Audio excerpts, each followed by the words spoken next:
Students, हमारा आज का टॉपिक है ओजोनोलिसिस। बेसिकली हम इसको कहते हैं, बस एज पर द हेडिंग अगर हम जाए तो हमारा टॉपिक नंबर 4 चल रहा है और इसका मेन हेडिंग है फ्रॉम हाइड्रोकार्बन्स। हाइड्रोकार्बन्स मतलब अल्केन्स, अल्कीन्स एंड अल्काइंस। हम basically preparation of aldehydes and ketones पढ़ रहे हैं। Preparation of aldehyde and ketones में आज हम पढ़ने वाले हैं कि अल्कीन अगर हमारा रिएक्टेंट हो तो उससे एल्डिहाइड और कीटोन किस प्रकार बनाए जा सकते हैं। अगर अल्कीन हमारा रिएक्टेंट हो उससे एल्डिहाइड और कीटोन किस प्रकार बनाए जा सकते हैं।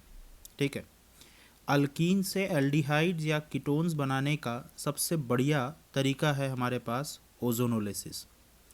लेसिस का मीनिंग हम सब जानते हैं, ब्रेक करना, बराबर। Lysis means to break. मैंने पहले से ही बोर्ड पे ये सब कुछ लिख रखा है ताकि हम कम समय में ज़्यादा से ज़्यादा पार्ट को कवर कर पाए। ठीक है, इसमें अगर यानी एग्ज़ाम पॉइंट ऑफ व्यू से अगर हम बात करें कि सब्जेक्टिव एग्ज़ाम्स में हमें क्या क्या लिखना होता है, मैंने यहाँ पे ऑलरेडी लिख रखा है। इस रेड कलर के बॉक्स को अगर आप देखेंगे तो यहाँ पे लिखा है alkene reacts with ozone to give ozonide and which on reduction with zinc dust and water gives aldehydes और कीटोन्स। इसका एक जनरल रिप्रेजेंटेशन मैंने दिया है। यहाँ पे हमने एक एल्कीन लिया है। इस एल्कीन में ये जो वैलेंस यहाँ पे आप देख रहे हैं कार्बन के एक तरफ और ये दूसरी भी तरफ जो कार्बन की जो वैलेंसी है, ठीक है, यहाँ पे मैंने कुछ नहीं लिखा है।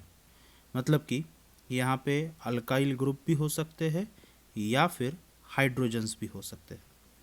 हाइड्रोजन हुए तो क्या हो गए, अल्काइल ग्रुप हुए तो क्या बनेगा, ये सब आने वाले समय में हम ट्रिक के माध्यम से समझेंगे। अल्कीन को हमने रिएक्ट किया है ओजोन के साथ। देखिए, ओजोन का मॉलिक्यूलर फॉर्मूला होता है O3। जैसे ही हम इसको ओजोन के साथ में रिएक्ट करेंगे तो इस प्रकार एक घर जैसा एक स्ट्रक्चर बन जाएगा। इस स्ट्रक्चर को हम कहते हैं ओजोनाइड। जब हम इसका जिंक डस्ट के साथ डिस्टिलेशन करेंगे तो यहाँ बॉन्ड ब्रेक होंगे और हमें मिल जाएंगे, ये देखिए वापस ये कार्बन के साथ में ये जो दो वैलेंसी थी वो एज इट इज़ है, तो यहाँ पे हमें कार्बोनिल कंपाउंड मिल जाएंगे बेसिकली। अब अगर मान लीजिए कि दोनों में से कोई एक वैलेंसी पे या इस वैलेंसी पे या किसी दूसरे वैलेंसी पे अगर हाइड्रोजन होगा, एल्डिहाइड बनेगा। अगर दोनों वैलेंसी पे मान लीजिए कि अगर अल्काइल ग्रुप है तो कीटोन मिलेगा। ठीक है, अब रिएक्शन हमने कैसे किया, क्या इसका ट्रिक था, ये भी मैं समझा दूँ। रिएक्शन का ट्रिक ये था कि आपको डबल बॉन्ड को ब्रेक करना है।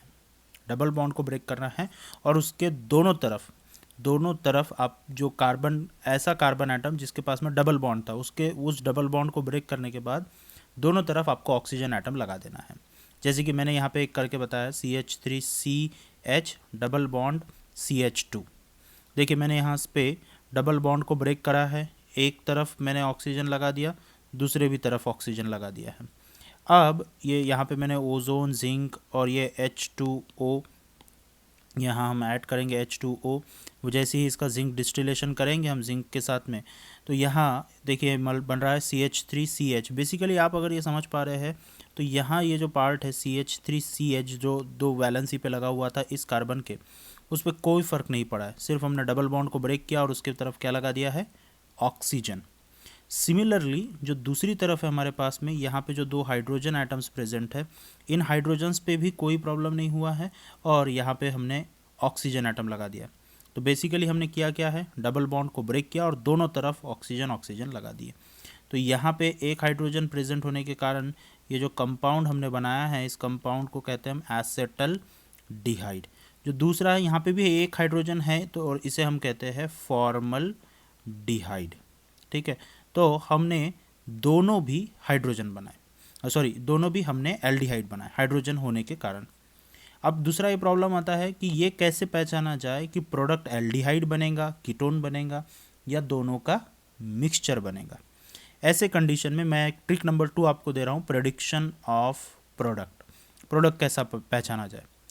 अगर किसी भी कार्बन के पास जो कि डबल बॉन्ड से जुड़ा हुआ है, ऐसा कार्बन जो डबल बॉन्ड से जुड़ा हुआ है, उसके पास अगर एक हाइड्रोजन एटम हो, वापस मैं रिपीट कर रहा हूँ, अगर ऐसा कार्बन जो डबल बॉन्ड से जुड़ा हुआ हो, उसके पास अगर एक हाइड्रोजन का एटम हो, तो ऐसा कंपाउंड हमें सिर्फ और सिर्फ एल्डिहाइड ही देगा।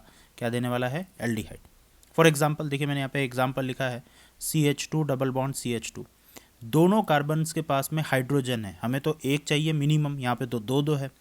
अब दो रहे तो क्या ऐसा कोई इसमें कोई लॉजिक नहीं लगाना है, सिर्फ एक ही ढूंढना है। उससे ज़्यादा भी अगर होंगे तो वो एल्डिहाइड ही देंगे, ठीक है। अब हाइड्रोजन एक चाहिए था, दोनों तरफ both have hydrogen means 2 aldehyde. तो ये जो CH2 जो था, मैं इसको कुछ इस प्रकार लिख सकता हूँ। देखिए, आप लिखने के तरीके को समझ लीजिए। तो ये हो जाएगा CH2 को क्या हम ऐसा लिख सकते हैं? बिल्कुल। और अब डबल बॉन्ड को ब्रेक किया ट्रिक नंबर 1 के हिसाब से, और क्या लगा दिया है? Oxygen plus. अब वापस अगर आप दूसरा स्ट्रक्चर बनाओगे तो आप देखोगे कि यही एक स्ट्रक्चर बनने वाला है, ठीक है। तो यही एक स्ट्रक्चर बनने वाला है, इसलिए हमने यहाँ पे क्या लगा दिया है? 2HC double bond OH। मतलब कि हमें दो मॉलिक्यूल मिलने वाले हैं HCHO के, जो कि फॉर्मल्डिहाइड है। कुछ एग्जाम्पल मैंने यहाँ पे ऑलरेडी लिख रखे हैं, ये आपको प्रैक्टिस के लिए दिए गए हैं, ठीक है। तो ये आपने प्रैक्टिस करना है, सॉल्व करना है, ट्रिक को याद रखना है, डबल बॉन्ड को ब्रेक करना है। डबल बॉन्ड को ब्रेक करने का तरीका कुछ इस प्रकार, डबल बॉन्ड को ब्रेक करेंगे, उसके एक तरफ ऑक्सीजन लगा देंगे, दूसरे तरफ भी ऑक्सीजन लगा देंगे।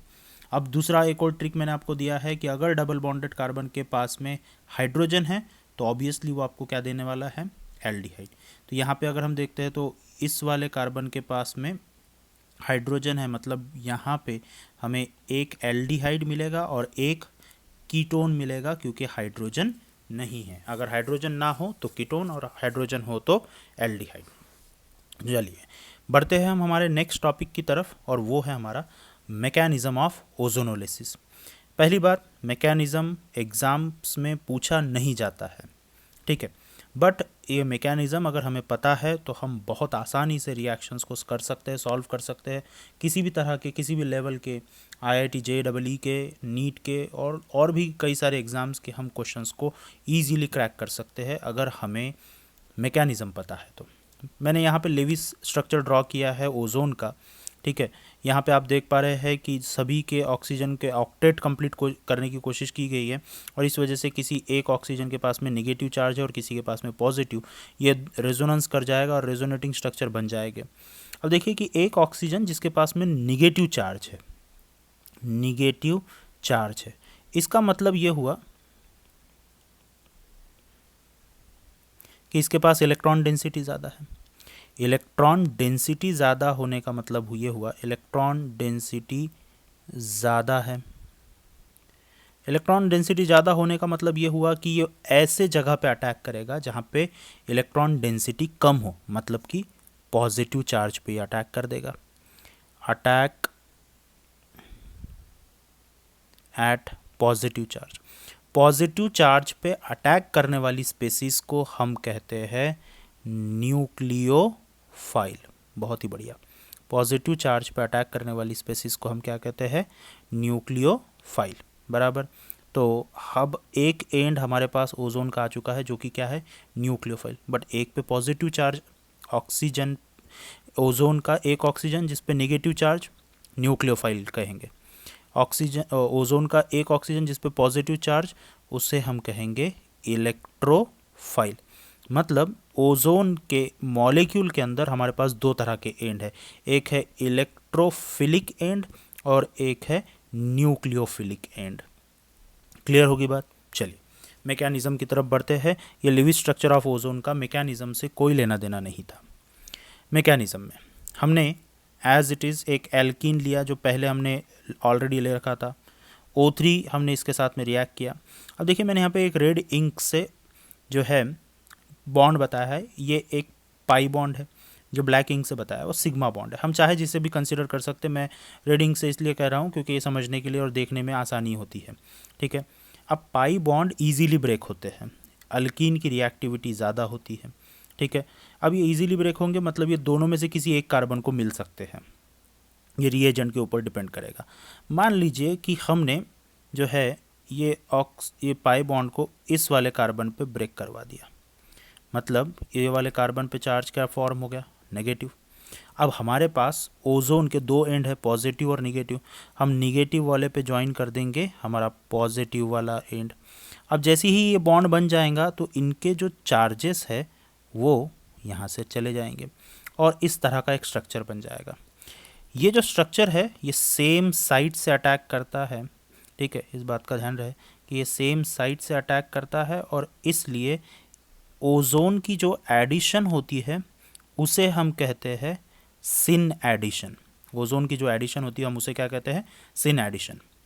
अब एक और चीज़ कि यहाँ पे ओ ओ ओ, देखिए ओ ओ ओ, एक परऑक्साइड लिंकेज है। परऑक्साइड लिंकेज जो होता है वो यूजुअली कैसा होता है, अनस्टेबल, बराबर। और ये जो स्ट्रक्चर अभी अभी हमने जो ड्रॉ किया है जिसमें पूरा ओजोन एक ही साइड से अटैक कर गया है, इस तरह के स्ट्रक्चर को हम कहते हैं मोलोनोजाइड। मोलोनोजाइड, बात समझ में आ गई, ठीक है। मोलोनोजाइड हमने बना लिया।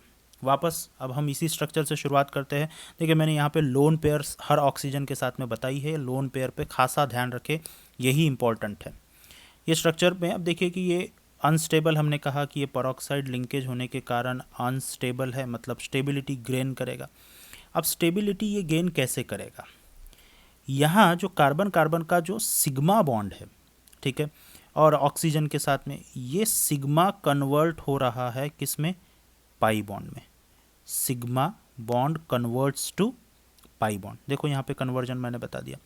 इस कारणवश ये जो यहाँ पे ऑक्सीजन ऑक्सीजन के बीच में जो सिग्मा बॉन्ड है, ये सिग्मा इस ऑक्सीजन को मिल रहा है, मतलब कि यहाँ वाला सिग्मा बॉन्ड किस में कन्वर्ट हो रहा है, लोन पेयर में।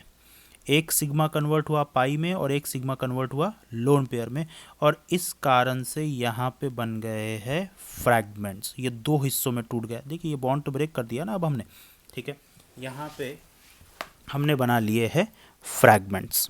फ्रैगमेंट्स जैसे ही बने तो देखो दो प्रकार के स्ट्रक्चर बन गए। ये पहले वाले कार्बन के साथ में डबल बॉन्ड के ऑक्सीजन, और इस कार्बन पे देखिए लोन पेयर आने के कारण पहले से दो लोन पेयर थी, अब एक लोन पेयर बढ़ गई, मतलब चार्ज क्या आ गया, नेगेटिव। और हमें अब अच्छी तरह से पता है कि सी डबल बॉन्ड ओ में होता है रेजोनेंस। पाई बॉन्ड यहाँ पे ब्रेक होगा। अब यहाँ का पाई बॉन्ड किस में कन्वर्ट हुआ, लोन पेयर में, मतलब कि चार्ज क्या आ गया है, नेगेटिव। इस बात पे थोड़ा ध्यान रखें। और ये जो कार्बन है इस पे चार्ज आ गया है पॉजिटिव, और यहाँ ये जो निगेटिवली चार्ज जो था हमारे पास में ऑक्सीजन, वो इस कार्बन पे अटैक कर देगा। बात समझ में आ गई है, क्योंकि इस पे चार्ज क्या डेवलप हुआ था, पॉजिटिव चार्ज डेवलप हुआ था, और ये निगेटिव वाले ने इस पे अटैक कर गया।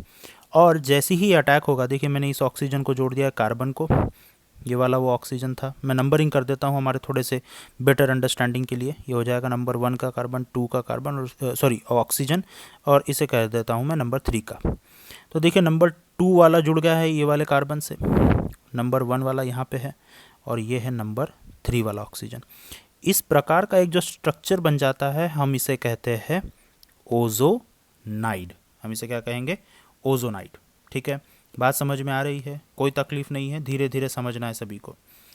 अब फाइनली जो ओजोनाइड बना है इसमें भी ऑक्सीजन ऑक्सीजन लिंकेज है, मतलब कि परऑक्साइड लिंकेज है। परऑक्साइड लिंकेज है मतलब कि अनस्टेबिलिटी है। अनस्टेबिलिटी को हटाने के लिए ये फिर से रीअरेंज होगा। अब रीअरेंज देखिए कैसा होगा कि ये जो कार्बन, इसको भी कार्बन को भी मैं नंबरिंग कर रहा हूँ यहाँ पे 1 और ये 2। कार्बन 1 और ऑक्सीजन नंबर 3 का जो सिग्मा बॉन्ड है वो कन्वर्ट हो रहा है किस में, देखिए पाई में। इसके साथ कार्बन 2 और ऑक्सीजन 3 अब पाई बॉन्ड बना रहे हैं।